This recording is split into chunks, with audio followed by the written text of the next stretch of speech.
thank you for the day that you sent our way and the many blessings therein. We pray that as we go through this meeting, you would give us wisdom, that you would help us to make the correct decisions for this school system. We ask your blessings on our students, our staff, and everyone involved in educating children. In Christ's name we pray. Amen. Turn to the flag, join me, salute the flag, and join me. Just say the pledge of allegiance. I pledge allegiance to the flag of the United States of America and to the republic for which it stands, one nation, under God, indivisible, with liberty and justice for all. Thank you. I will entertain a motion to go into closed session. I motion that we go into closed session. He's going to read it. Thank you. You got it? I move that Johnston County Board of Education convene in closed session to consider confidential personnel matters as provided in NCGS 143-318, 111, A1 and 6, and 115C-319 through 321 to consider confidential student matters as provided in NCGS 143-318, 111, A1, and NCGS 115, 115C, that's 402, and the Family Educational Rights and Privacy Act, 20 USC 1232G, to discuss the material terms regarding the acquisition of real property in NCGS 143-318, 111A5, and to consult with the Board of Education attorney to preserve the attorney-client privilege as provided in NCGS 143-318, 111A3. Okay, I have a motion. Do I have a second? Second. Motion and a second. Any discussion? All those in favor of going into closed session, would you indicate by saying aye? Aye. I join 7 and vote. All right, we're now in closed session.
We've already had our invocation and our pledge of allegiance. First order of business would be to approval of the minutes. Board members, we are looking at the minutes of the December 13th, 2022 regular session. Do I have a motion to approve those minutes? I make a motion to approve those minutes. Second? Second. Okay, motion by Mr. Johnston, second by Mr. Wooten. All those in favor say aye. Aye. Also, we need to approve the board minutes from our special board training work session that we had on January 4th, 2023. Do I have a motion to accept those minutes? I make a motion to accept those minutes. Thank you. Second. Okay, motion by Mr. Johnson and a second by Mr. Wooten. All those in favor indicate by saying aye. Aye. Myself, 7-0. And then we have an approval of one closed session minutes. This would be for December the 13th, 2022. Madam Chairman, I make a motion that we approve the December 13th closed session minutes, with the correction that the sheet we have is the 10th, but it's going to be changed. So So, December 13th closed correction session. of the date on the minutes. Correction of the date. So I have a motion. Do I have a second? Second. Second by Mr. Wooten, motion by Mr. Carroll. All those in favor say aye. Aye. Do we have any, we move into the adjustments to the agenda. Are there any adjustments to the agenda that you would like to bring forward? Mr. Johnson? No adjustments. Mr. Carroll? No adjustment. Mr. Donovan? No adjustments. Mr. Tippett? No adjustments. Mr. Wooten? No adjustments. Stand by. No adjustments. Thank y'all very much. Okay. Want to give the updates for the committees. For our standing committee, I need to press the mic, don't I? Sorry. Give an update for from our chairs of our committees. I am excited to work with the committees, to establish the committees. I do want to indicate that we are establishing a new committee, the Legislative Committee, and this committee will help to network with our elected officials to stay abreast of current legislative issues, not only in the North Carolina, but even with the federal government. And I hope this committee will be able to network with other Board of Education members throughout our area and board work in order to help us to be better informed in the situations in which we will impact our decisions.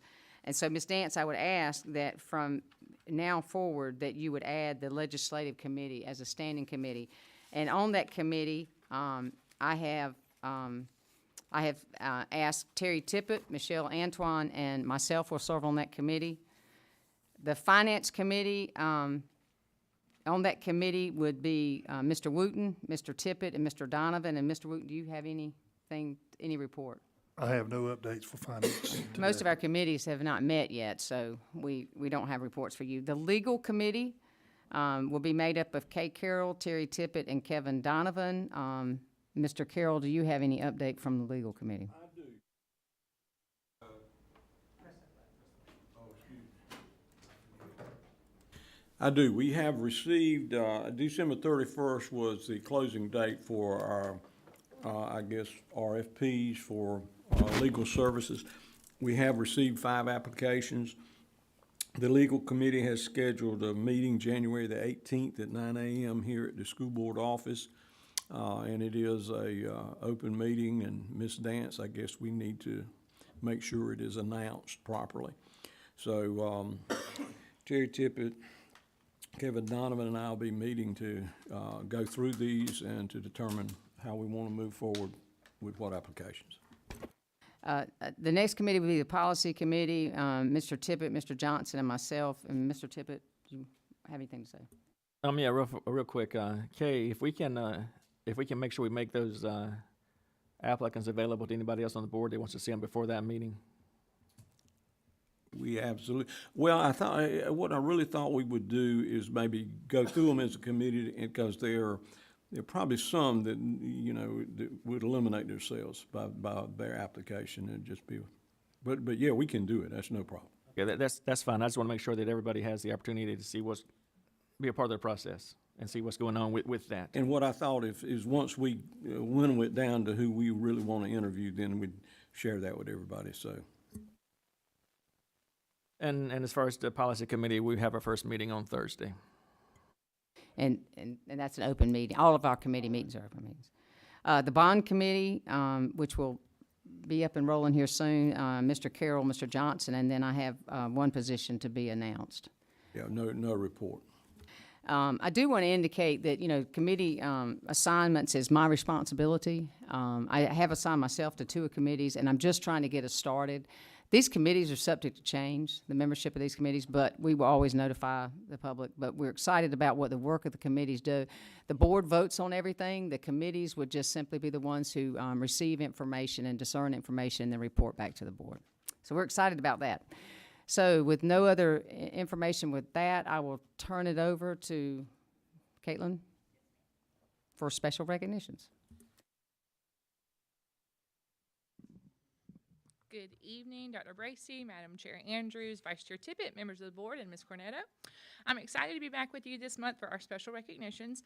But first, let me share with our families, this is your boardroom. So if your student or your staff member is here to be recognized and you want a great picture of them, please feel free to move behind our board to take photos.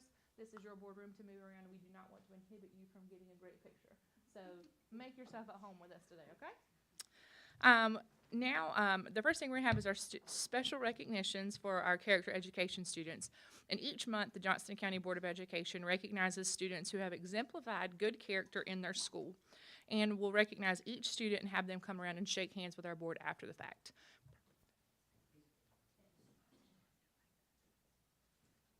So if I can, please have all of our students who are being recognized for character education come forward at this time. And you can just stand on either side of me.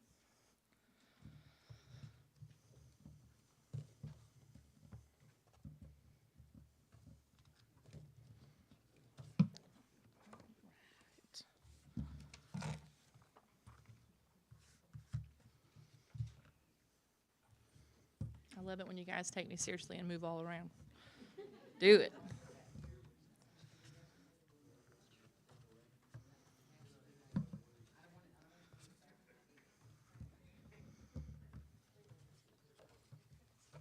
Y'all keep smiling because you see how many cameras that is. It's quite a few. That's some proud mamas and daddies. I like it. The first student we're going to recognize is Scarlett Otera from Archer Lodge Middle, where she's an 8th grade student, and Miss Melissa Hubbard is principal. Scarlett's spirit of compassion and kindness is vividly seen in her relationship with teachers and students. She has consistently been a student that embodies the positive spirit that makes teaching such a pleasure. Scarlett makes it a point to greet the teacher and her peers with a friendly smile and a hello every day. She works well with anyone, and she is friendly and readily takes on a leadership role when working on group activities. Scarlett genuinely enjoys the camaraderie of working with peers in the school community. Her compassion is an evidence through her involvement in various school activities and how she goes above and beyond to think of others. Scarlett is devoted to making our school and community a better place, and she brings joy to the classroom every day. Congratulations, Scarlett. Congratulations. Wait right here for me, okay? Next is Miss Ashlyn Perry, a senior at Corinth Holders High School, where Miss Sarah Reynolds is principal. Ashlyn is being recognized for demonstrating respect. Ashlyn is an active member of the Circle of Friends Club, and she signed up to be a student TA for the Life Skills classroom in her open block. She is always willing to jump in and assist these teachers or students whenever and wherever she can. Ashlyn is also dually enrolled with the firefighter program through JCC and Clayton High School. She currently works with the Zebulon Fire Department. She looks forward to helping others during times of crisis and serving our community as a firefighter and nurse after her graduation. Ashlyn treats every individual, teacher, and administrator with the utmost respect. She always has a big smile on her face and greets everyone she sees. Without a doubt, Ashlyn Perry shows respect along with compassion and dependability in all that she does. Congratulations, Ashlyn. Congratulations. And next is Mr. Macon Mitchell, a 2nd grade student at Corinth Holders Elementary, where Mr. Chad McGlam is principal. Macon is being recognized for demonstrating courage. From birth, Macon's journey has been anything but typical. He's faced multiple scary health conditions in his 8 short years of life, but he still finds good things about even the scariest of situations. Macon learned early on that he has to be brave. He also knows that bravery isn't about not being scared, but by facing difficult situations head-on with courage. Macon also has a heart that wants to serve other kids like him. He started a nonprofit, Macon Smiles, in order to purchase stuffed animals with comforting and encouraging sayings to donate to the local children's hospital for kids like him to have and hold during surgeries, clinic visits, and procedures. This year, Macon collected almost 400 stuffed animals and has delivered or will be delivering those to Duke Children's Hospital.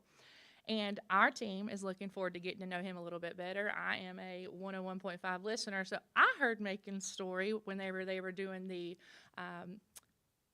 Duke's Children Thon. Yes, I heard him and his mom on the radio. I was like, I know this student, so I'm very excited to get to know him a little bit more.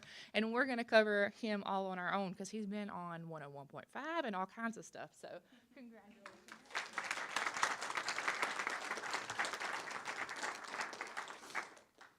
Next is Holden Blinka, a 5th grade student at Riverdale Elementary, where Miss Jenny Durko is principal. Holden is being recognized for demonstrating integrity. It is obvious that Holden has strong morals and values when interacting with teachers and classmates. From asking to help clean the classroom, offering to assist others with challenging assignments, working well with group members, refraining from gossiping, honoring a friend's trust, showing respect to others, and following through with commitments and keeping promises. Holden is honest in all things.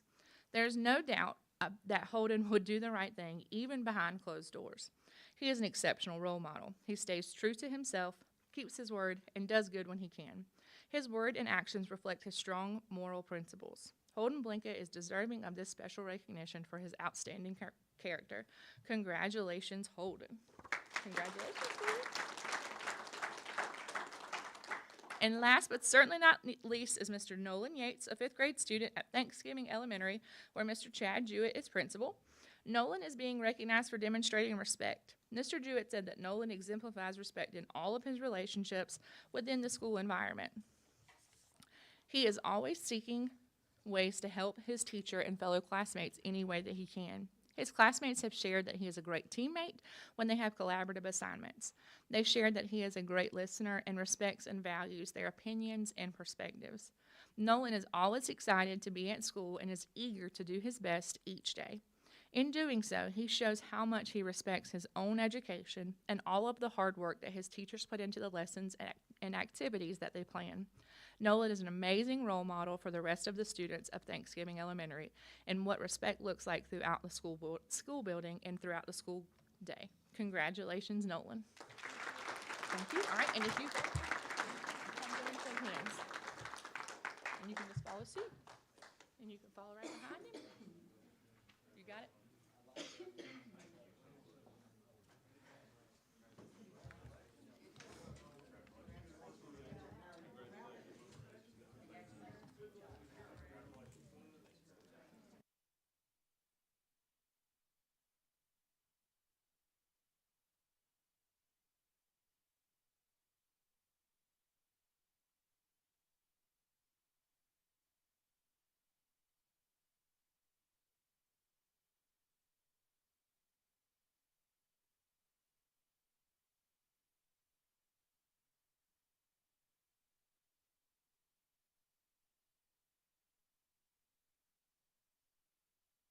Mr. Brian Botrano with our Employees of the Month.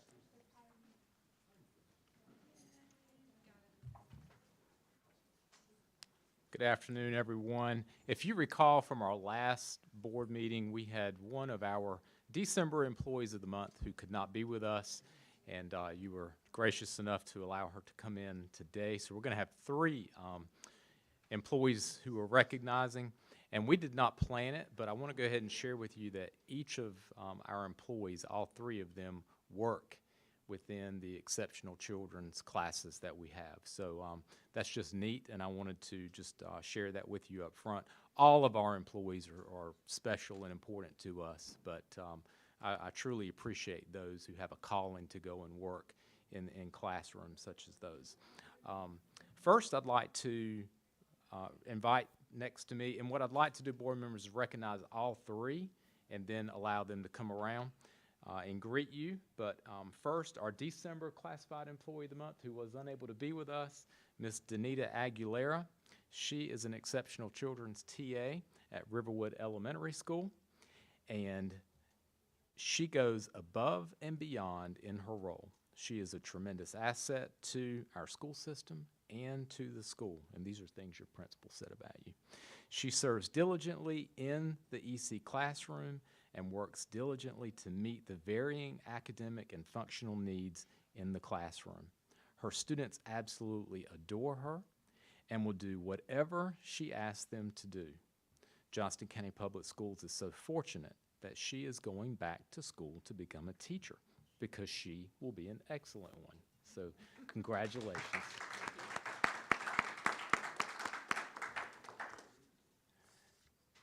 Next, I'd like to invite Ms. Sonia Sanchez.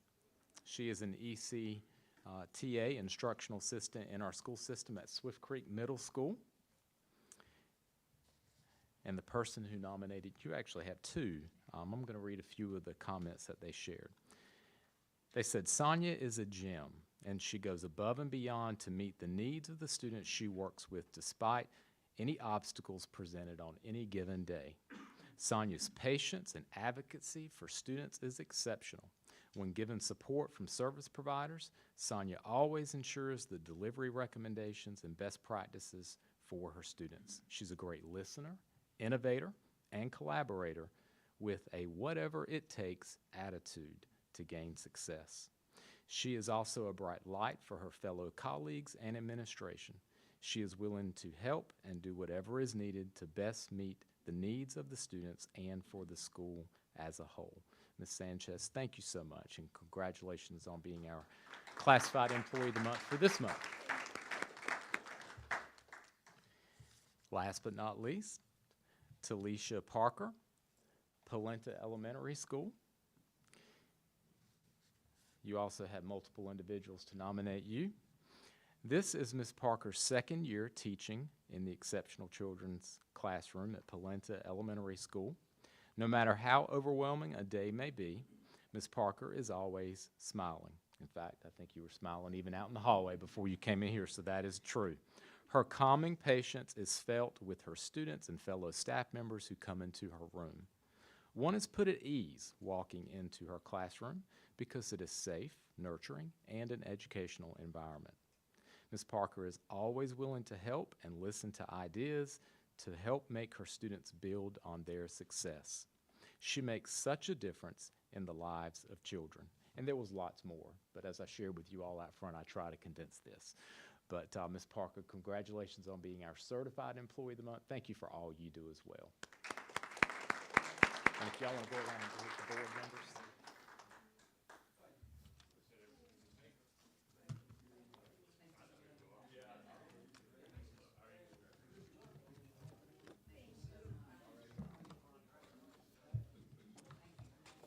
Congratulations. Thank you. And this is for you. Okay. Thanks for all you do.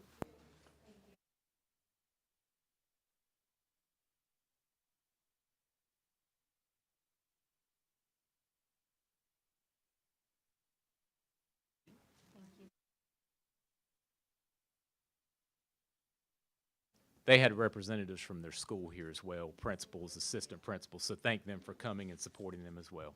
Thank you.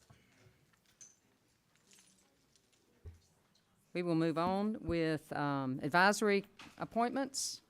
Mr. Donovan. Since I'm the only board member that has advisory, I'm just going to go ahead and make a motion to approve the advisory council recommendation from South Smithfield Elementary for Brian Jones for a 3-year term for appointment. I'll take that as a motion. I need a second. Second that motion. Any discussion? All those in favor, please indicate by saying aye. Aye. 7-0. Thank you. At this time, we will move into, do you want to go ahead and go to consent? Okay. Dr. Bracy? Thank you, Madam Chair. Madam Chair, members of the board, at this time I ask that the board approve consent items numbers 1 through 5. This is an action item. I'll entertain a motion. Okay, Mr. Johnston made the motion. I need a second. A second. Okay, second by Mr. Wooten. All those in favor indicate by saying aye. Aye. Any opposed? Okay, carries 7-0. I don't know, Dr. King, do we have time to do your part? Okay. We'll start. If we get to 6 o'clock, we're going to stop and do the public comment, just for the sake of the people who've been waiting.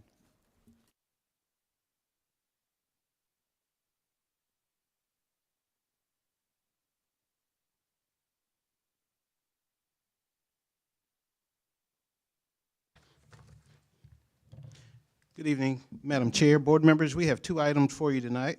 Our first item is the new Restart Reform Model application process. This evening, we are going to have our Executive Director of School Improvement and Support, Dr. Tamara Thomas, come forward and share this item with the board. This is an action item.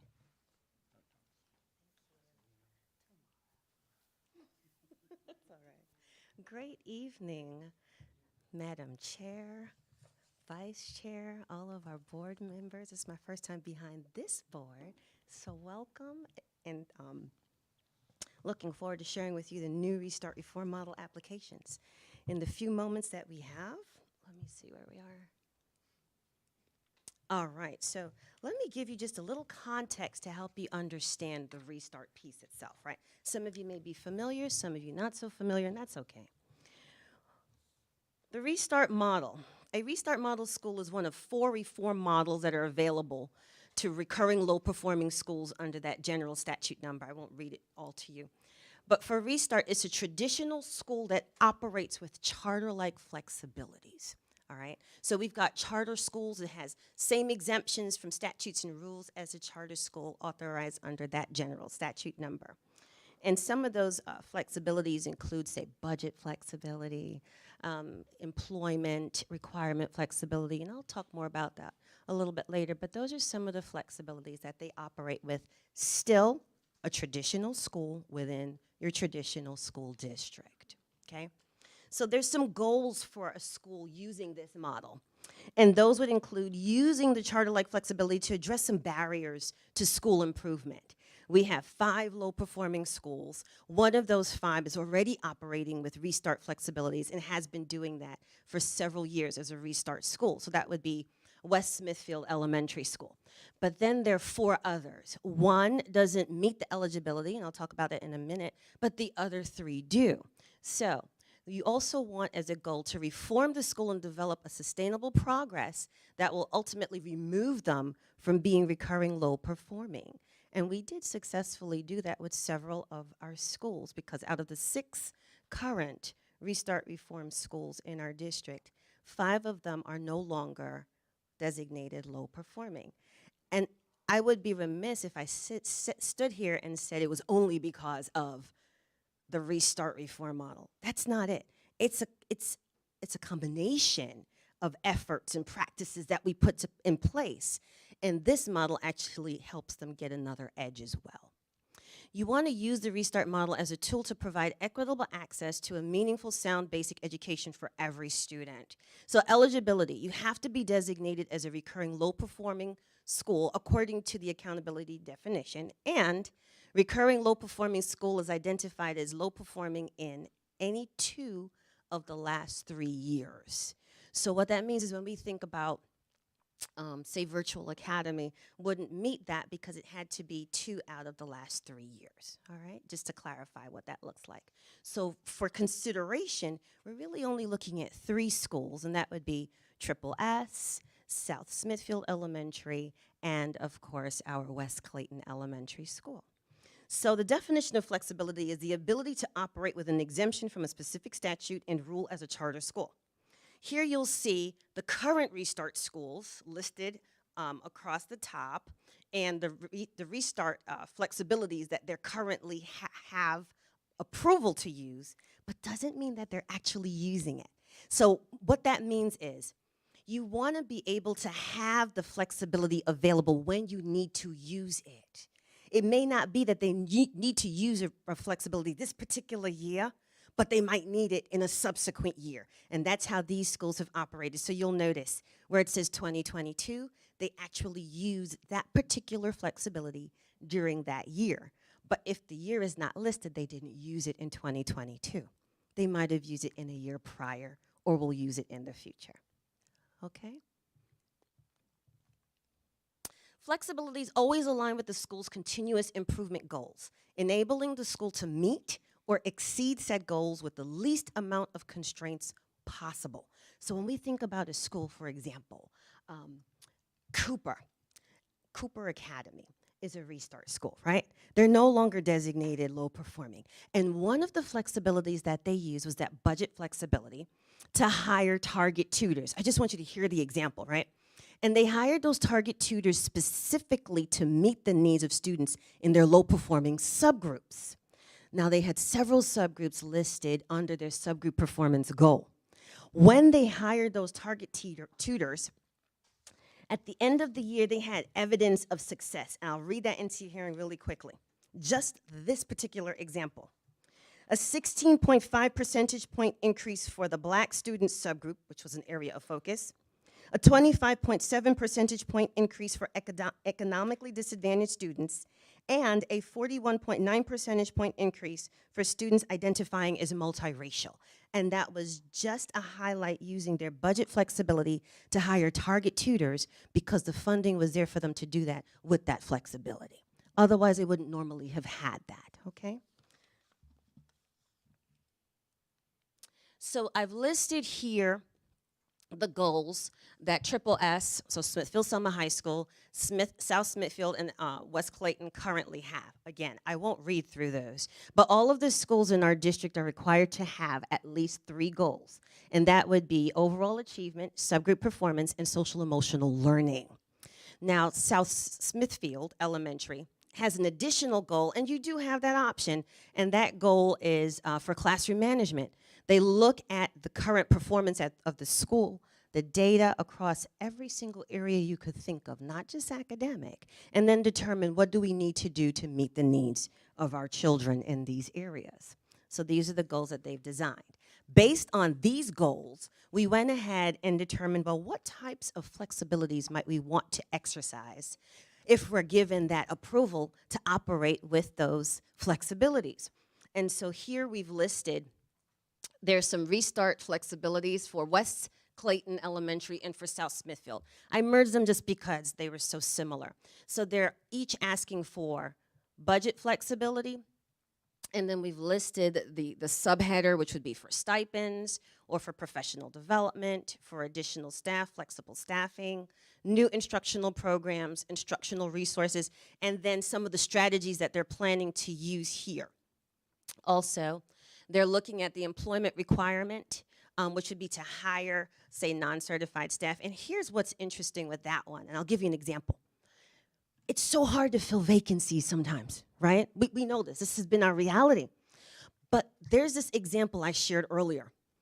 If you're K-6 certified, right, and you need to have, you have a vacancy at the elementary school level, but there's someone with a 7th grade, say, secondary licensure in math. Think about this. That elementary school that has that vacancy, say around 5th grade or 4th grade and wants to fill it, they can fill it right away with that person who has that 7th grade, that secondary license, if they have that flexibility.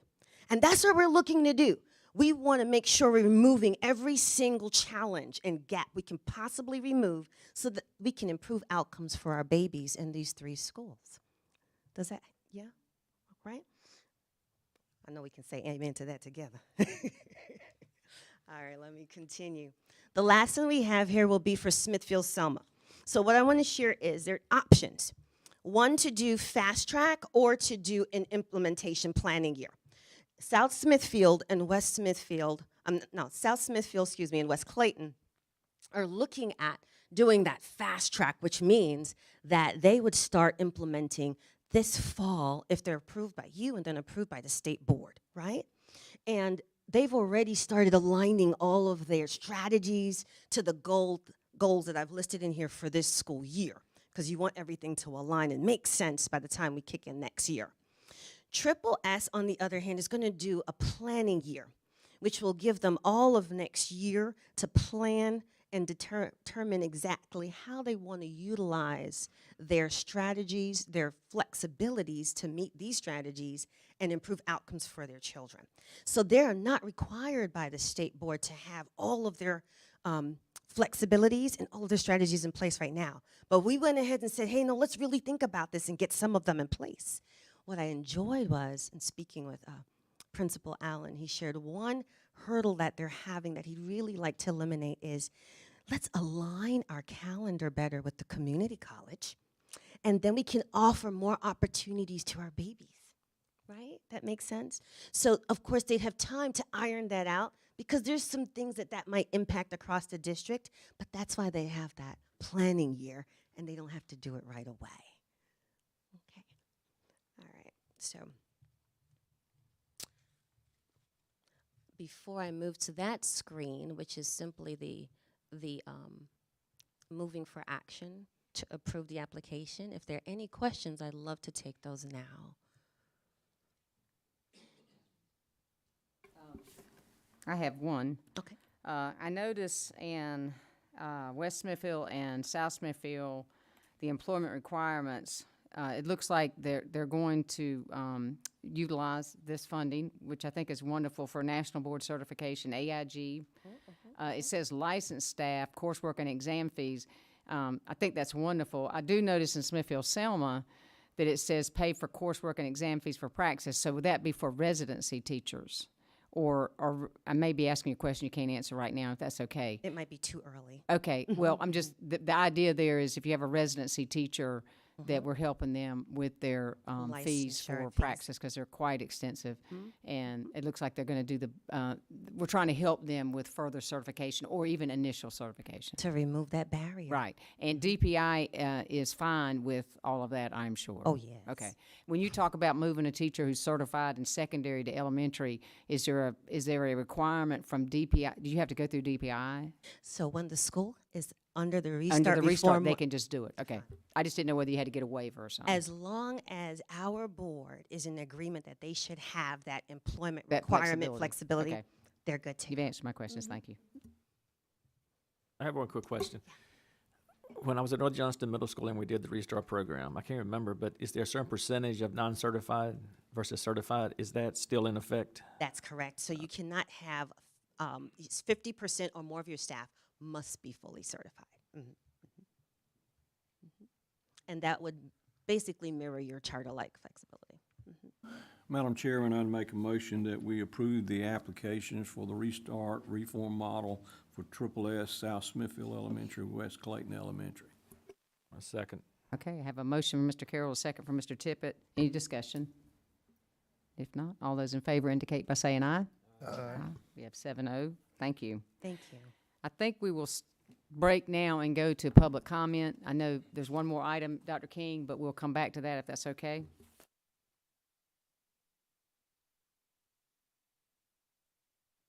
Before we begin public comment, let me read the statement. We do have 5 speakers signed up for public comment. Citizens who have signed up to be recognized, to address the board during the public comment session will be recognized in the order in which they signed up. Each speaker will have 3 minutes to present comments to the board. However, the public comment session will not exceed 60 minutes total except by a majority vote of the board.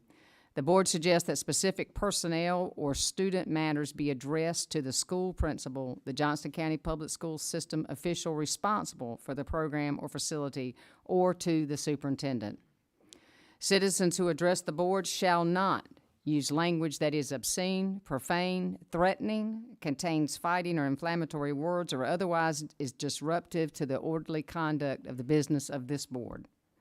Any person who willfully interrupts, disrupts, or disturbs an official meeting and who, upon being directed to leave the meeting by the presiding officer, willfully refuses to leave the meeting may be found guilty of a Class 2 misdemeanor pursuant to North Carolina General Statute 143-318.17. With that being said, our first public comment is from Melanie Autry. We welcome you. I Gave us a did. I copy. gave you a copy in case I don't finish reading it. Madam Chairman, Dr. Bracy, and members of the board, I'm Melanie Autry, and it's really nice to be back in front of you again. Thank you for the opportunity to speak to you tonight. I'm here to address several issues that the classified employees of our county are having. First, I want to start with transportation. There are several issues. Zool employees are overworked, And instead of this year being better than last, it's worse. I was made aware today that you received several emails that I didn't realize that you were making, and that school also made the notice that they would be looking at a walkout, which is hurting our kids, and we can't afford that. And I would not condone that at this time. The hours are long, and some of our classified employees are working 12-hour days. They're getting up and driving 3 routes in the morning, going to their classroom, and driving 3 routes in the afternoon. And that's just a lot, because by the time they get home, obviously, they're exhausted. Their family is hurting in this. Their kids are missing activities because of this. And it's just unfair. And I realize the shortage is there, but we've got to do something. 12 hours is just too long. 6 hours on a bus a day, whether it's 3 in the morning and 3 in the afternoon, you've got that break. It's killing us, and you're spending more time on the bus than you're spending in the classroom, and that's what you were hired for. So our students are truly being neglected. Losing classroom time is really bad. Some employees are not given a choice of the long hours. Some are, some aren't. But some are coerced, voluntold, however you want to put it, that they have to drive more than what their assigned route is. And, you know, they're being nice and helping their fellow members out, but it's not fair. The other thing that I want to look at, and it is not in here because it was just brought up to my attention after I got here today, that some of the buses are overloaded and there's more kids than the capacity can handle, and it's unsafe to travel that way. And the other thing is the new system that was put into effect for sign in and log out is not working properly a lot of the time. And so drivers are having to sit for 10 minutes before they can log in, which means they have to go back and call their coordinator and have their coordinator fix their time, and that's not good. As far as the perfect attendance bonus is, the classified as a whole, not just the IAs, feel that there's some unfairness there. Our drivers only get a monthly stipend for perfect attendance and safety. Our regular employees only get half of that amount yearly. So I realize that dual employees get overtime and it adds to more than drivers make. However, dual employees that would make the $17.50 would make more overtime. And I know I'm done. That's okay. Okay.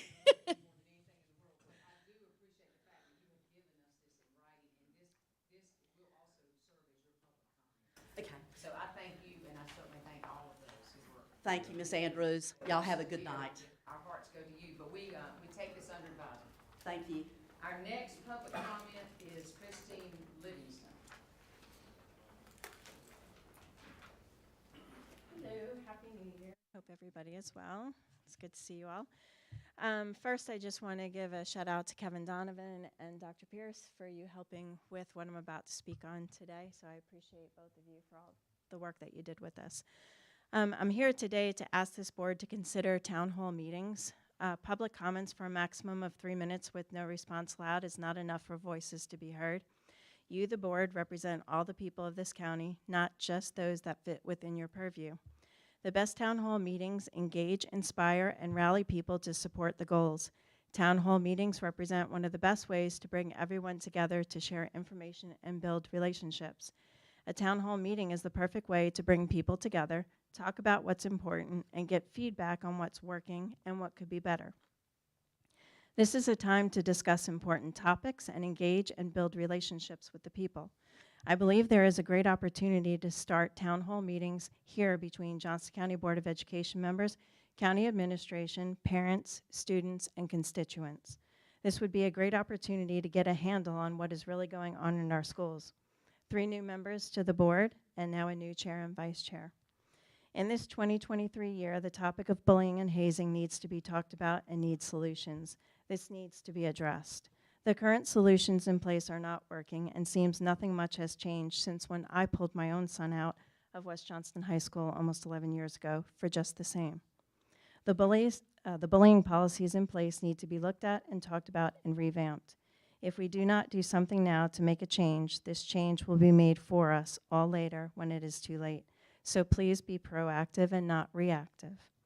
Use the high schools as the location so that every area is able to partake. Gather the comments and concerns. Families will have the time and the space to voice their concerns. Have a roundtable group of volunteers to work with the board to create a better and safer environment for all our children. Use the experience of others to make this safer environment. Use the experience of others to make this county school system the safest in the state and in the USA.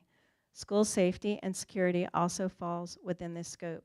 We need to make sure that our SROs in the schools are actually certified and trained. We need to have metal detectors in all our schools, and we need to have canines sweeping the lockers. We need to have training and active shooter in our schools with staff, students, and parents. Be the change you want to see in the world. Thank you. Thank you so much. Our next speaker is Ben Chapman.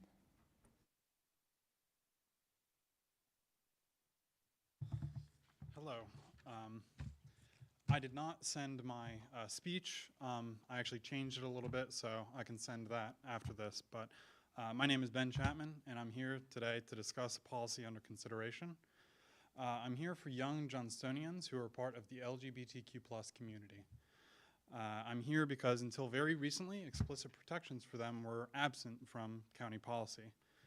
We asked the board to restore these protections, and they acted quickly to do so. I was prepared to speak about how this change is important because it ensures equal protections are explicit policy, that it's necessary because we receive funds from FNS, but most importantly, in acting to make this change, you can make a positive statement that LGBT youth currently enrolled in Johnston County schools will appreciate. Data tells us with about 12,000 youth enrolled in high schools in Johnston County, about 1,000 will self-identify as LGBT. So that's who I'm here for. That's why I'm here. And that's why you should pass Policy 6220 as amended. I was standing in line at Food Line recently when I saw the person in front of me had "Love is Love" on their sweater. And I commended her on it. She told me that she wore it to support her daughter who had come out to her. Abashedly, she said that she hadn't always supported her daughter. But in that well-worn sweater, I saw the love of a mother, and it was beautiful. I want to strongly encourage the board to pass this policy as amended, because fundamentally this is about non-discrimination policy, but this is also about love. The love of parents who don't want their children treated differently just because of who they are. Since I have a little bit of extra time at the end here, I'd like to take a minute and give the board and the listening audience a little bit of homework. I'm passionate about non-discrimination advocacy, and I would like for you all to look up what the Crown Act is and educate yourselves about hair discrimination and protected hairstyles. These race-based inclusive non-discrimination protections are relatively new, but the policies are already in place in Wake County and many other communities in North Carolina without controversy. I'm 100% convinced that we can come together on this, so thank you for your time. Thank you for your comment. Our next speaker is Alan Hall.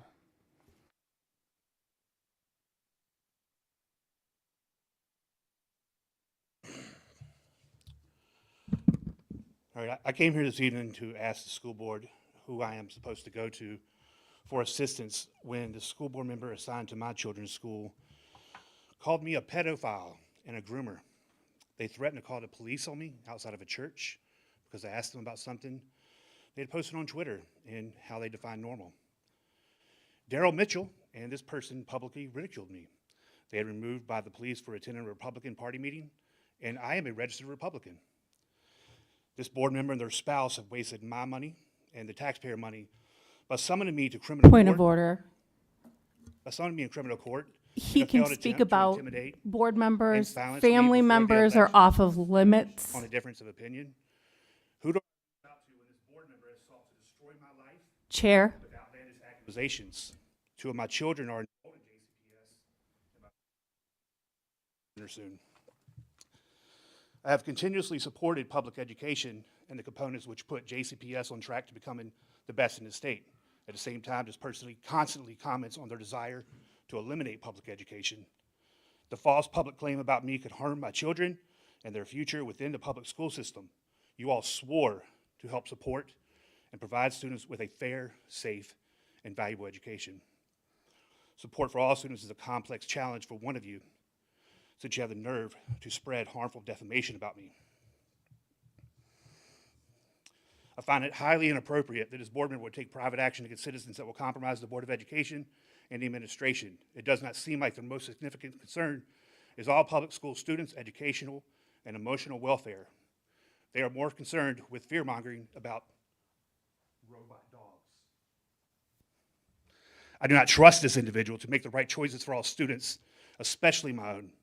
Sadly, I know my family is not the only people this person has bullied and victimized.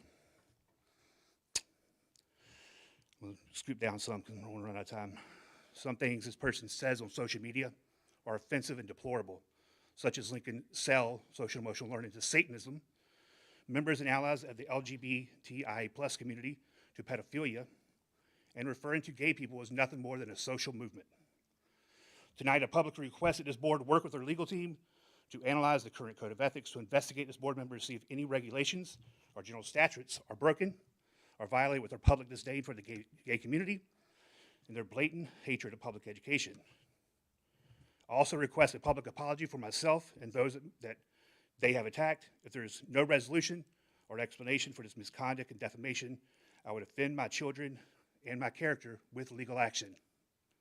The people of Johnston County don't deserve to be negatively affected by Michelle Antoine and her repulsive beliefs. Thank you, Mr. Hall.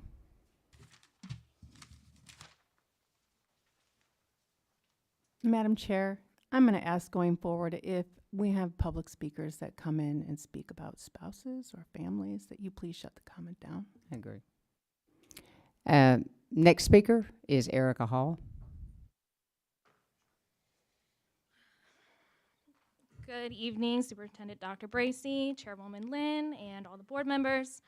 So on December 13th, 2022, I recalled an individual who made a public comment focusing on the liabilities of Johnston County's Board of Education. So I fully understand that the people of Johnston County voted for our new members, and with a lot of assistance from local political action committees, as is their right. This board member has proven incapable and likely will not follow Policy 1010, Section 9, and Policy 2120, found under Board Member Ethical Requirements, number 3. But here are some examples of the past that might happen in the future. On October 12, 2021, this board member targeted and attacked an entire school, Innovation Academy, claiming there was social justice depravity, sexualized education, and woke agendas being taught by staff. There is no proof of this claim. This is a liability. On May 23, 2022, this board member publicly stated that queer theory ends in pedophilia. This is a liability. On June 3rd, 2022, this board member publicly defamed and targeted a parent and local business owner that has children attending Johnston County Public Schools. They publicly announced that he was a pedophile and a groomer, all because he supports and affirms LGBTQIA+ students and their families. This is a liability. There has been a consistent target to conflate transgender students to autistic students with no viable proof. This is a liability. On October 18th, 2022, this board member claimed that another candidate who is a parent and that has children in JCPS who is running for a seat wanted pornographic materials in our school system, yet again with no proof. This is a liability. Last Friday, this board member gossiped about our newly elected chairwoman, Lynn Andrews, on their advocacy page, which has many constituents blocked from fair access to this information. That's a liability. I gotta ask, what does JCPS intend to do with these incidents? What do we do with the continuous liabilities that are around this horseshoe? I mean, we have one member sitting here who is specifically assigned to my child's schools.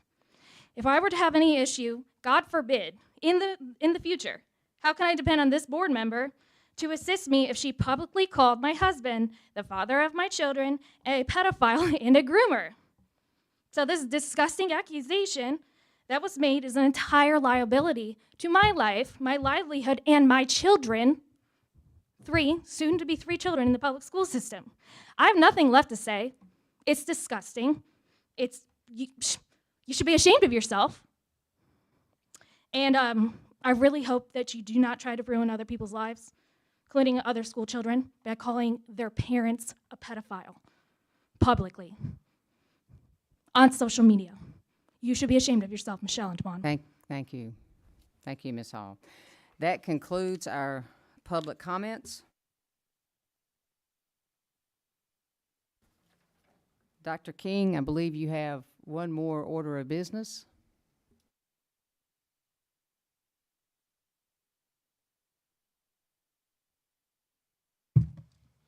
Thank you, Madam Chair. Madam Chair, this evening, the CIA Department would like to ask the board to approve a contract pending the board attorney's approval relative to the provision of Capturing Kids' Hearts training for schools in our district. JCPS was recently awarded funding through the North Carolina Department of Public Instruction, Center for Safer Schools, and the NCDHHS. And those spending deadlines are fastly approaching. The CIA department, specifically our Department of Student Services, has determined and it would like to plan training around capturing kids' hearts using those funds. We will be using up to $285,000 of funding through that grant funding to provide this training. As of right now, we have 3 schools that are lined up to participate in the training with the possibility of adding up to an additional 7 schools for Capturing Kids' Hearts training. This evening, if board members have any answers, our Executive Director of Student Services, Dr. Amanda Allen, is available, but we would ask the board for approval to spend this grant funds in these particular ways. Any questions to Dr. King or Dr. Allen from the board? Any questions?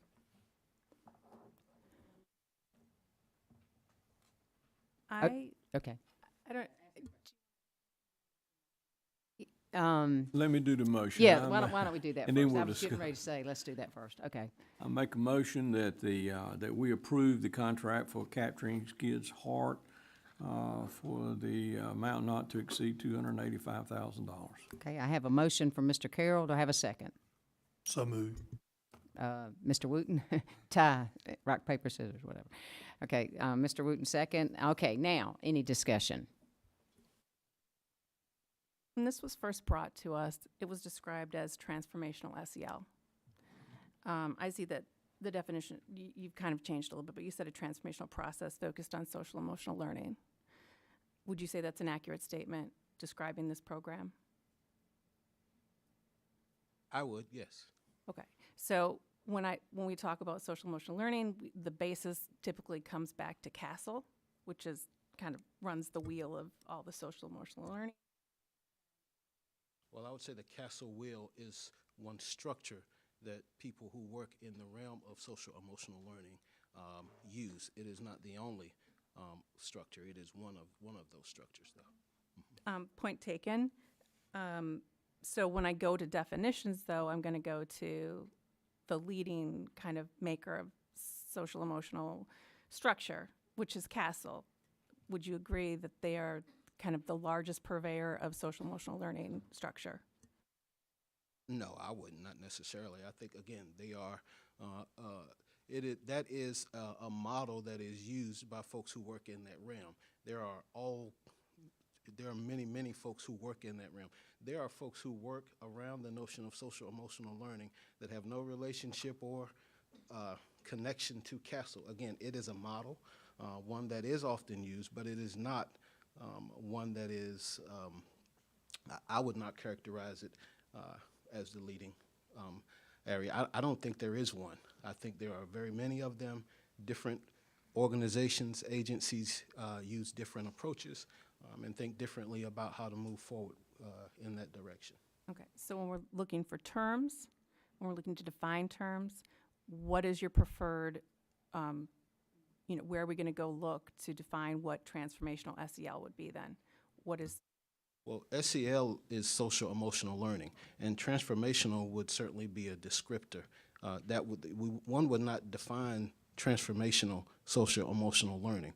Social emotional learning is social emotional learning. The notion of it being transformational is the idea that if one uses social emotional learning, it can be transformational for lives. So it is not a matter of a definition, that is a descriptor of an approach that one might use. If you actually go to the CASEL website, there's an entire 2-page document that breaks down the definition of transformational SEL. It breaks down the components, which include academic content that integrates issues of race, class, culture, enhancing and foregrounding social and emotional competencies, need for civic engagement and social change, such as reflecting on personal and social identities, examining prejudice and biases, interrogating social norms, disrupting and resisting inequities, and co-constructing equitable and just solutions. So those are the type of definitions that I found when I looked at it after I first saw the thing, which I believe might have some conflict with some of our policy. When we look at policy 7305, there may be some conflicting problems when we're talking about transformative SEL, which is why I'm trying to just bear down on exactly what you're talking about when you say that. When I say Transformative SEL, what's the Again, definition?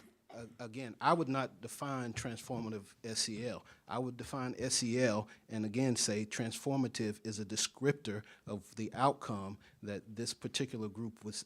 And again, this is what CASEL is suggesting. We're not here to advocate for or vouch for CASEL. CASEL is an organization that does work. We are not here to vouch for their work. Okay, so that answers my first question.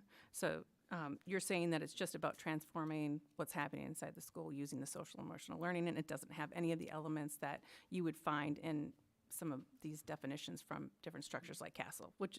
No, ma'am, that's not what I said. I said I would not define transformational SEL. I said I would define SEL, and again, transformational is a descriptor of what these folks are suggesting would happen in a school as a result of using SEL. I would not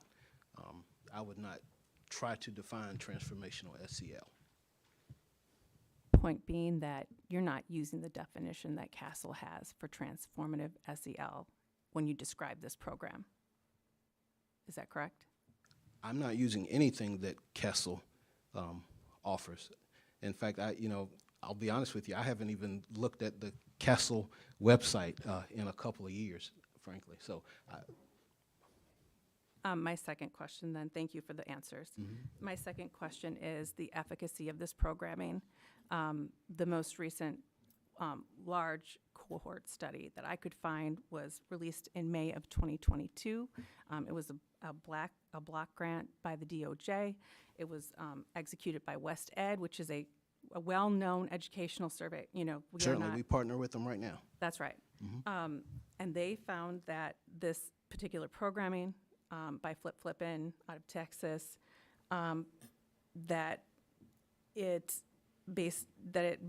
here is the end results of their study. Being a student in a Capturing Kids' Heart school decreases the rate of tardies by 0.89 and referrals by 0.27. However, students in a Capturing Kids' Heart school have a rate of 1.09 times greater for absence, 1.12 times greater for unexcused absence, 1.14 times greater for unexcused absence, and 1.27 times greater for out-of-school suspensions. Based on what students' perceptions, Capturing Kid Hearts did not enhance relationships and bonds among students and teachers, increases in students' social competencies, or reduce aggression or violence. For the archival record measures, the evidence was mixed regarding student attendance and discipline outcomes, and although there were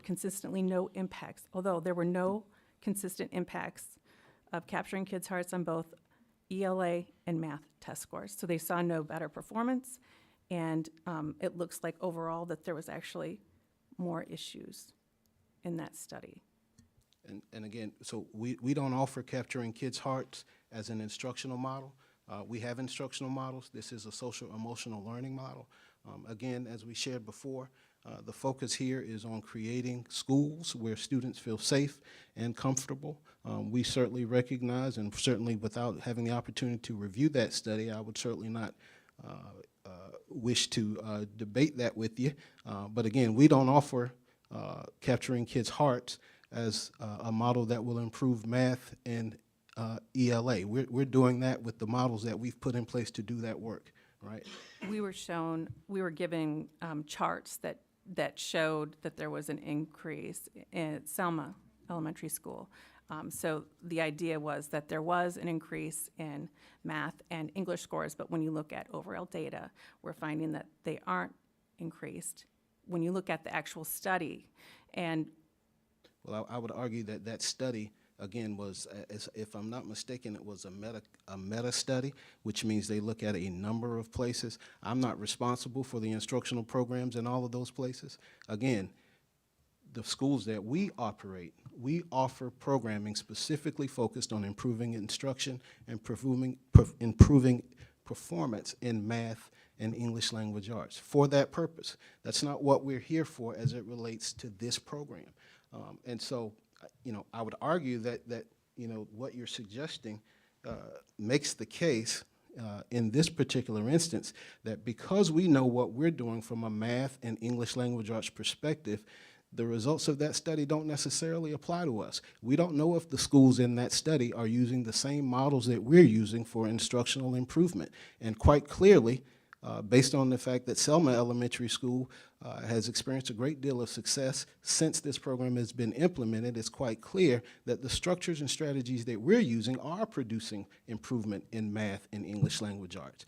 I can't be responsible or explain what's happening in hundreds or thousands of schools all over the country. I can only be responsible for those schools in Johnston County Public Schools. We, again, are not counting on capturing kids' hearts to address those issues. We have programs and structures in place to address those issues apart from capturing kids' hearts. so the point of this social emotional learning was then, we were told, to help with classroom discipline and help with social connections and building culture. I think that's fair. And I'm presenting to you the study that shows that those things are not happening when WestEd took a comprehensive look at this program. Yeah. I read you to say that the results were mixed. That means that there are places that it's happening and other places it's not. Again, a meta study is a study of lots of places. And that, again, the fact that it's not happening in one place does not mean it won't happen in our place. And again, the data here, again, is that those things are happening in our school. Again, I can't explain to you what WestEd found. I can tell you what you'll find if you go to Selma Elementary School, though. And I'll recognize that in the slides that we were shown with this presentation, it talked about implementing this program with fidelity. And that's Flip and is very specific about that, where I believe that this is being used around 6,000 different districts in the United States. And he has 11 showcase districts that he claims are being used with fidelity, and so there's some improvement in discipline and academics, 11 out of 6,000. And we are talking about spending about $300,000 worth of taxpayers' money on a program that WestEd says has mixed or no results, that does not show a cultural difference to the students. They don't find it productive. And that is where my concern is, that I don't like, and I do not want to put this on the teachers, so you're also asking that the teachers have 2 days of training in this, one being a Saturday. I don't think teachers are counselors. I think teachers are teachers. And if we have some that need some extra help in terms of classroom discipline, I am all in favor of finding programs that can help those teachers. I don't know that this is that program. I would just respond by suggesting that the 11 sites that I believe the Flipping Group speaks to as showcase sites, I think it would be a little bit unfair to suggest that only those 11 schools are having positive results. That would be 11 schools that they showcase for schools around the nation. So that's a little bit of a mischaracterization of what a showcase school would be. Those, again, would be simply schools that they identify as models of implementation. I don't think it would be fair to suggest that those 11 schools are the only schools across the nation of the 6,000 that are using Capturing Kids' Hearts that have experienced any kind of positive outcomes. That having been said, I take your what you just shared under advisement. I would agree with you that teachers are not counselors, and reiterate what I shared with you before. This program is not about making teachers counselors. It's about the recognition of the fact that teachers are not counselors, and the fact that counselors, frankly, don't have enough time to address all of the issues that students may have, and that it is incumbent upon us, incumbent upon everybody who's in a school, to develop and support a structure in those schools that is helpful to students, make students feel comfortable, all of which will help.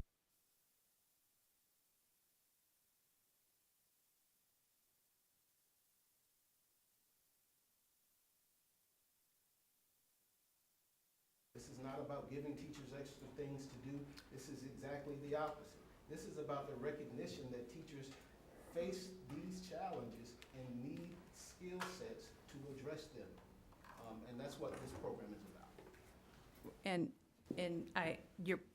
That's a fair point. Everything that you've said is a very fair point. My point is, I want things that work. This program is not proven to work. The only thing we have is Flip Flippin's own data to prove that there's work, that it works with certain districts. In fact, in Moore County right now, there is ongoing litigation with a teacher who cites this program as one of her issues inside of her classroom, and that this was the only training she was giving with classroom discipline. So I am all in favor of you bringing me programming that works for teachers. Proven, we love data over here, right? We work everything on data. I want data that shows this actually works, not from, it's like asking Pfizer whether or not their drugs work. Well, of course, they're gonna tell us their drugs work. I want outside data, reputable sources like WestEd telling me that this is a program that's gonna be beneficial and worth sending our teachers to and spending $300,000 worth of the taxpayers' dollars.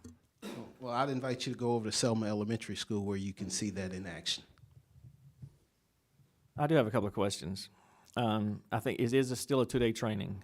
I believe so, yes, sir. Because it was a 2-day training when I went through that a couple of years ago as a teacher, as a staff member at North Johnston Middle School.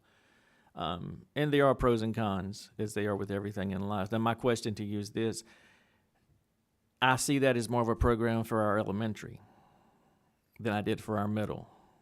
Because I think it just works better. As a matter of fact, I was in a self-contained elementary class this last week where they're using that program, and the elementary student in the EC classroom explained lots about the program to me. I like to never get out of that classroom, but anyway, he was going over their social contract on the wall, which you always put all the things on the wall. This is all the affirmations, all those kind of things.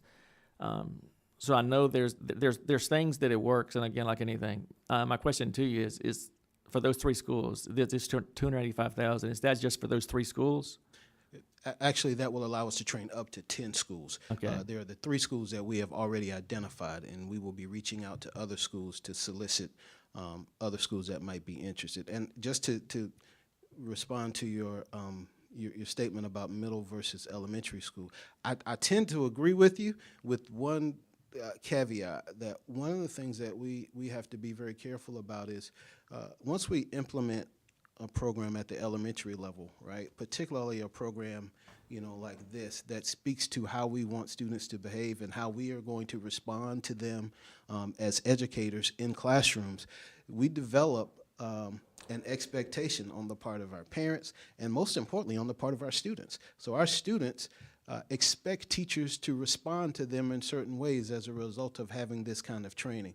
While I agree with you that it's best in elementary school, sometimes we do have to think about extrapolating those programs up so that we continue to meet students' needs at the secondary level. Right. No, that's not what I meant. I mean, I'm disagreeing with you. It works with elementary, and then it follows the student. I'm saying when you implement it as a middle school without having done it in elementary, that's where we ran into issues. I'm not, and I agree totally.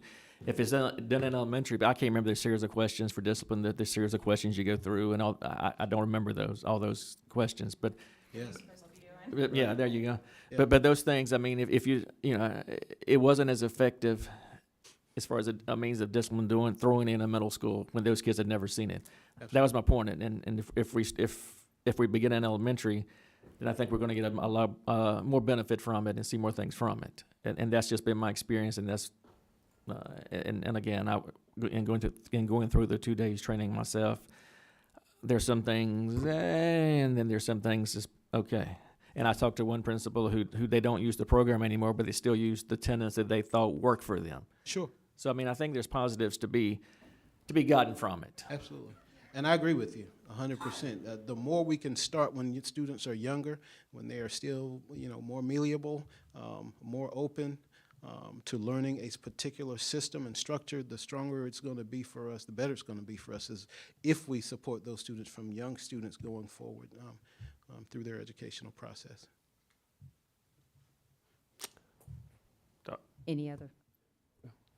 Dr. King, I know in the pre-board meeting, Dr. Allen had examples she gave, and forgive me, I don't want to come across as like accusatory or clueless when I'm formulating this question, but you gave like a example of how a classroom teacher was able to significantly reduce their disciplinary referrals.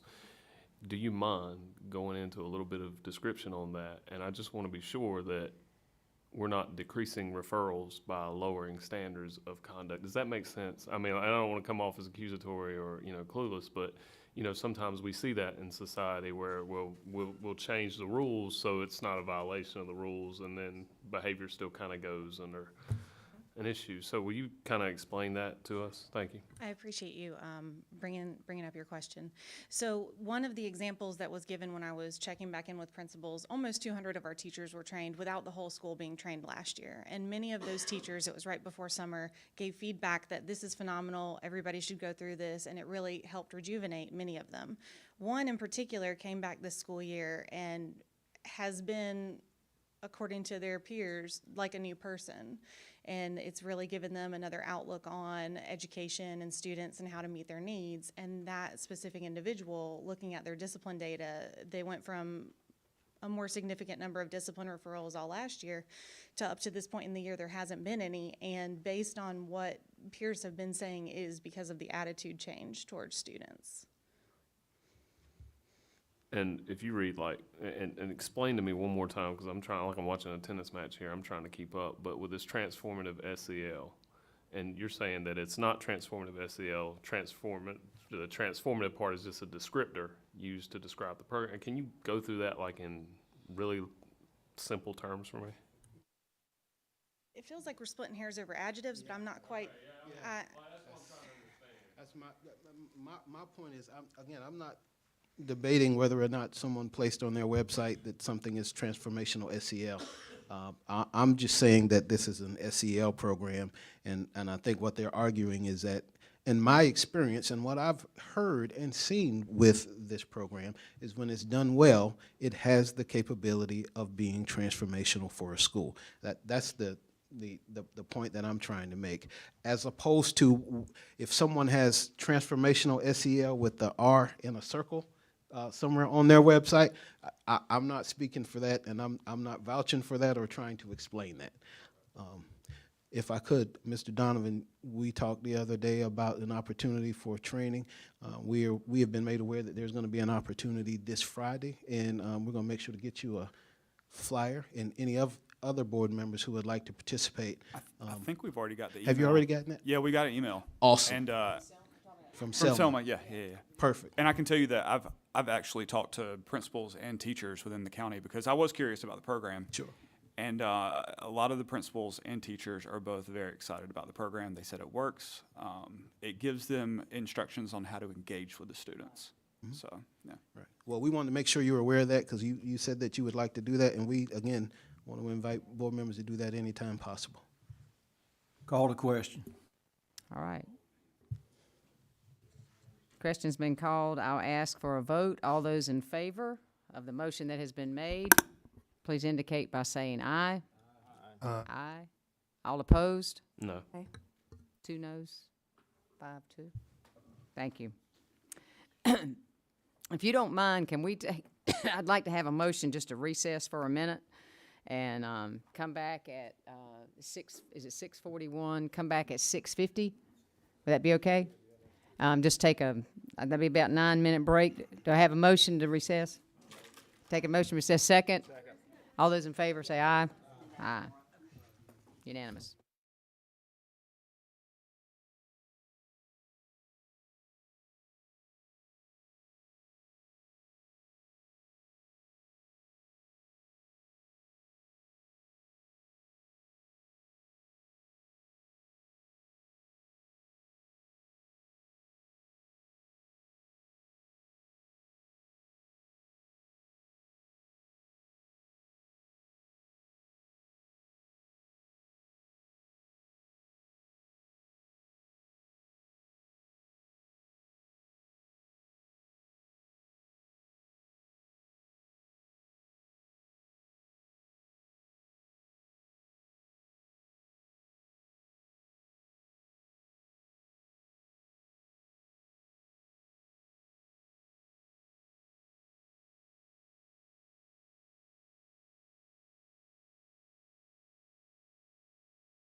Mr. Moore, you're up.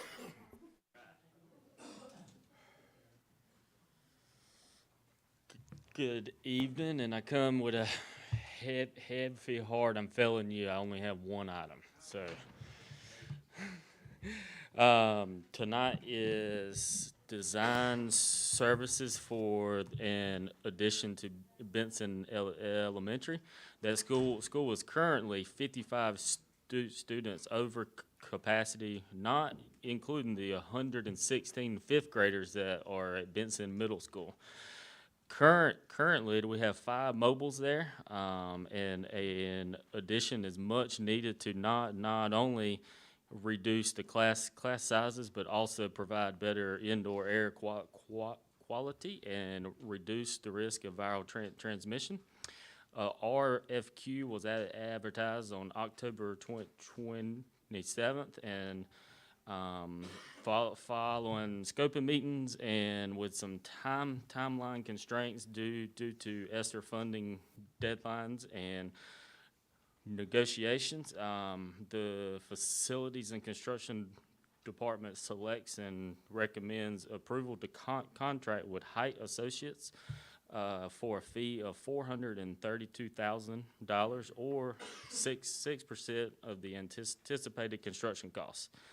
An additional allowance of $50,000 is also requested to cover surveying, geotechnical testing, and other quality assurance measures to complete the design.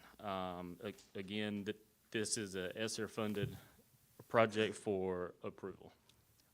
Okay, this is an action item. I'll entertain a motion to approve. Madam Chair, I would make a motion that we approve the contract with Height Associates for $432,000 or 6% plus an additional $50,000 for surveying, geotechnical, and other assurances. Okay, I have a motion. From Mr. Carroll, do I have a second? Second. Second by Ms. Antoine. Any discussion? I want to say to Brooks, I appreciate him looking into this because this is basically where we really started. It's about a $200,000 savings, and it's shortening our construction time by 8 months. We appreciate that, Mr. Moore. Okay, if no more discussion, I'll call for the vote. All those in favor of this motion, please indicate by saying aye. Aye. Any opposed? I vote yes, 7-0. Thank you. I believe Mr. Ventrano. Before we go, I got one quick thing. Actually, when we're just speaking to you, one quick question for you regarding the bonds. And the bonds come in a 4-year period. Right. And I guess this is a question for both you and Mr. Britt. Is there some way we can keep a running tally of the money's coming in and what it's going for from the $177 million, so with the public can see what that $177 million is going for? I mean, I know it's in there. I get all that, but the reason I ask you that, I think we just got the cafeteria extension at North Johnston High School. I believe that's the end of the 2018 bond. There are Is that two more bidding, auxiliary gym at Triple S High School and Okay. auditorium at Clayton High School, but that will be the end of the 18. okay? And I guess just so folks can, again, the folks that supported the bond will know when that money's coming, where it's going from. Is that possible? It is, and we're actually working on creating an entirely new bond website. Oh, very good, because I think if we're going to ask for additional bond in 2 years, then it's critical that everybody knows where that money's coming in and where it's going to, and Status too, of if it's in design, bidding, construction, completion dates, all of that. Yeah, and our plan, and I'm not to steal Mr. Moore's thunder, his team has been wonderful working with our team in the communication department. Our plan is to put out, either depending on the need, either a monthly or a every other month video. So it's something tangible for our constituents, our public, to see where we are on things. And some months it might be, hey, we've met with an architect and this is where we are on this, and this is how our bond monies are being spent. We know that transparency is key and that we want people to know that we are being very good stewards of these funds. So we have dedicated space on the website. It's going to look something different than what we've done in the past, so we're really working to make sure that it is user-friendly, that it has everything that we need, and it has that information on the forefront. But we do want you to keep an eye out for this campaign, I guess you can call it. We want it to be everyday language that our public knows that we do have bond money that we're spending, but that we also want to move forward with the 2024 bond. Like, we're going to need more moving forward because we do have needs. So we just want that to be common knowledge for everyone in our county. That's our plan. Right. I mean, that sounds great. I appreciate that. Yeah. Okay, Mr. Ventrano? Good evening again, board members. On behalf of Dr. Bracy, we have 2 administrative recommendations for you this evening. Both are assistant principal recommendations, 2-year contracts. First, Ms. Marcelina Gore, Riverwood Middle School, and then second, Mr. James Richardson, Smithfield Middle School. These are action items. I'll entertain a motion. I'll make a motion to approve the recommendation. Do I have a second? Second.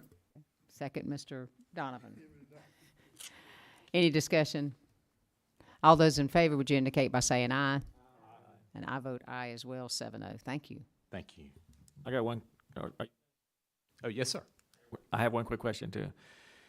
Are we still paying, or when did we stop paying? In other words, a teacher who covers during her planning period. Do we still pay that teacher? We are, yes, sir.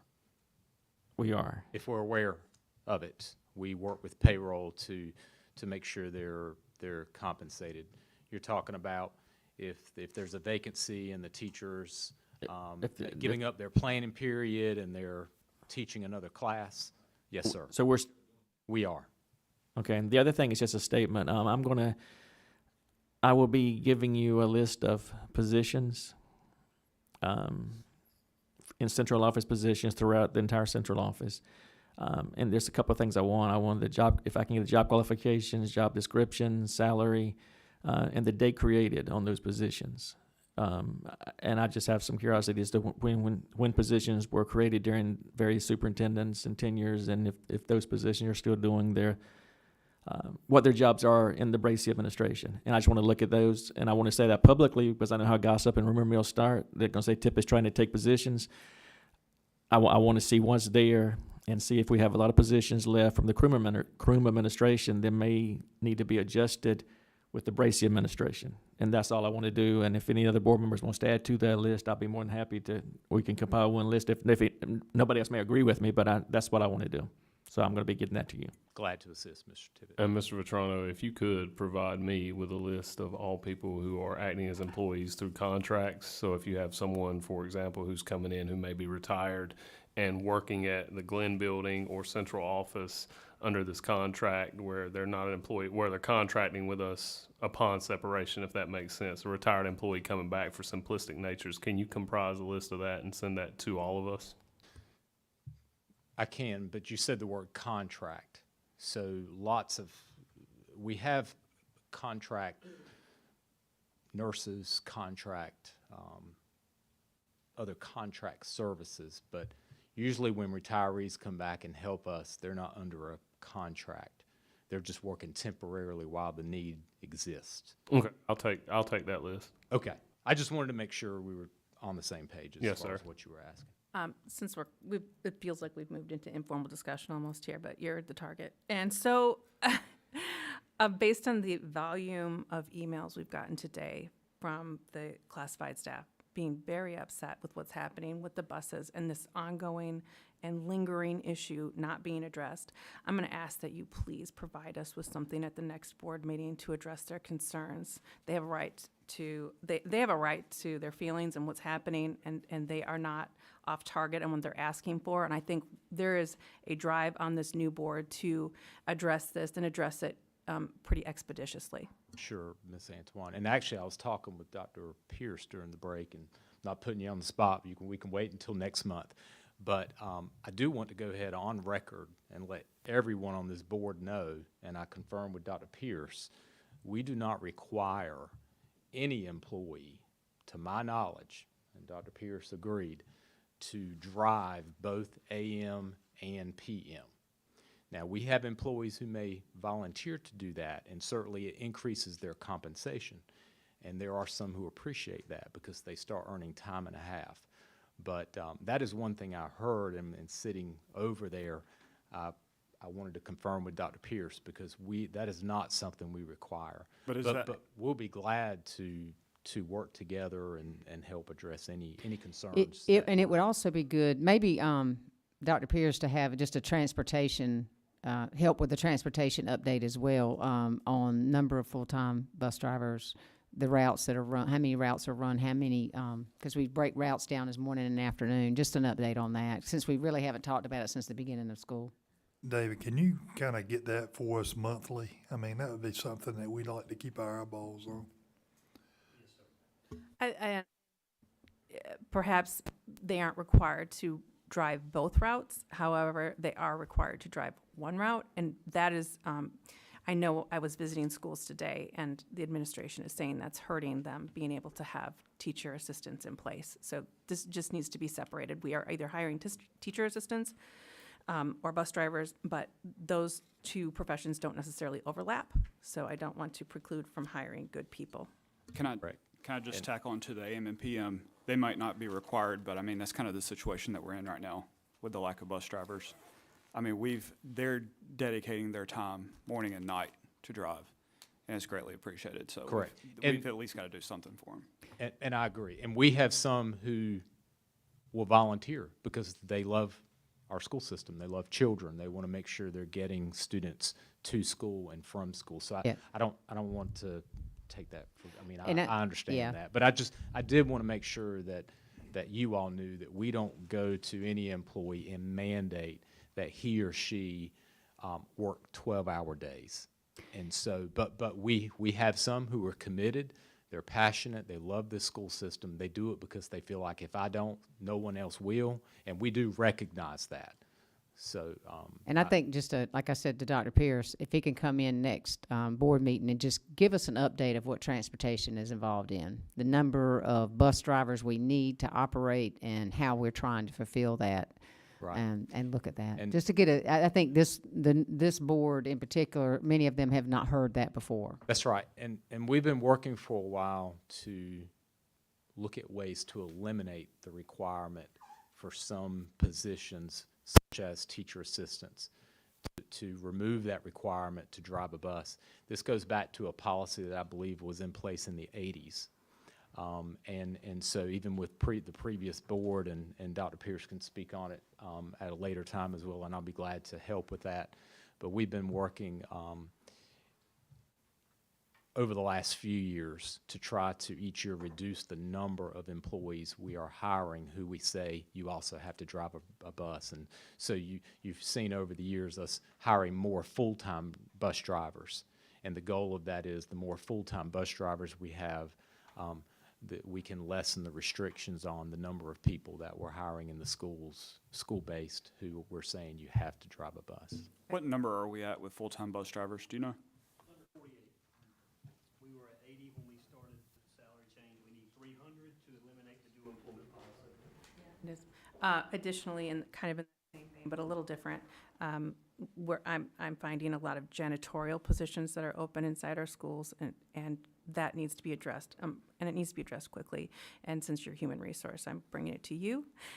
But it's something that perhaps if you could look with facility services, and maybe even look at outside contractors, if we can have them, bring them into the buildings, do the deep cleaning during the evenings when no one's in the schools, to at least get them back to a acceptable level.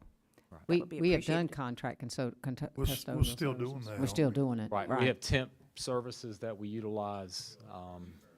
Right. But thank you. Yeah, good idea. Yes, ma'am. Any other informal discussion? Not for Mr. Vetrano. You're good to go. You can get out of here.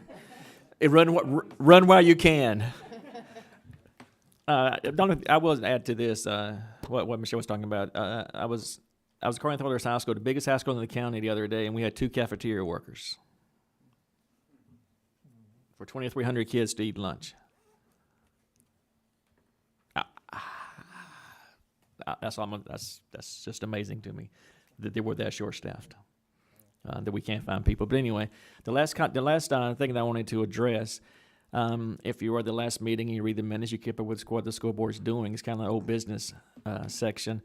But the board voted unanimously to give Mr. Johnston, to give Ronald the opportunity to present information based on sensors and have those sensors looked at. Right, a process to do it. I just want to give an update on that, where we are at this point in time. Our board attorney is going to be speaking with his attorney, and we're trying to get that process expedited as much as possible. I think it was a unanimous vote last time. We want to hear it. It's an issue that we want to make sure we're focusing on the kids, and we want to get rid of all the baggage that was left from the last school board. Quite frankly, and I'm not being negative, but there's some carryover for some things, and this is what we want to take care of. So that's the process for doing that. I don't want to. I mean, I will personally say for the board to Mr. Johnston. I mean, quite frankly, I apologize it's taking as long as it is. I appreciate your patience. Stick with us, and you're going to get your opportunity to say everything you got to say. And then the board will consider and make any considerations that need to be considered based on that information when all the information is gathered. And that's, and again, we're trying to expedite that process as much as possible. All right, anything else? I certainly thank you for that. I did want to give an update just on our calendar. Monday, the 16th, will be a holiday. Am I correct? For Martin Luther King Jr. Exams begin when in our high schools? The first semester ends January 27th, so exams will be prior to that. The week before that. Okay, but I just want you to understand that our high school students will be in exams. And then Monday the 30th, January 30th and 31st will be work days for our district. So just you can check on the school calendar and see that. Our next board meeting will be February 7th, which will be the first Tuesday of February rather than the second Tuesday, and that was taken care of. Closed session begins at 4 o'clock. Any other business before the board? If not, Can I just make a quick announcement, Madam Chair? We've been meeting for a couple of times, but I wanted to introduce Mr. Roderick Brewington to everybody, our new high school area superintendent. He's here. It's his first board meeting. Just wanted everybody to know who he was. welcome. Welcome. Nice to meet you. If there's no other business before the board, I'll entertain a motion to adjourn. Thank you, Mr. Johnson. Second? Second? Second, Mr. Donovan. All of those in favor indicate by saying aye. Aye. Aye as well, 7-0. Thank y'all very much.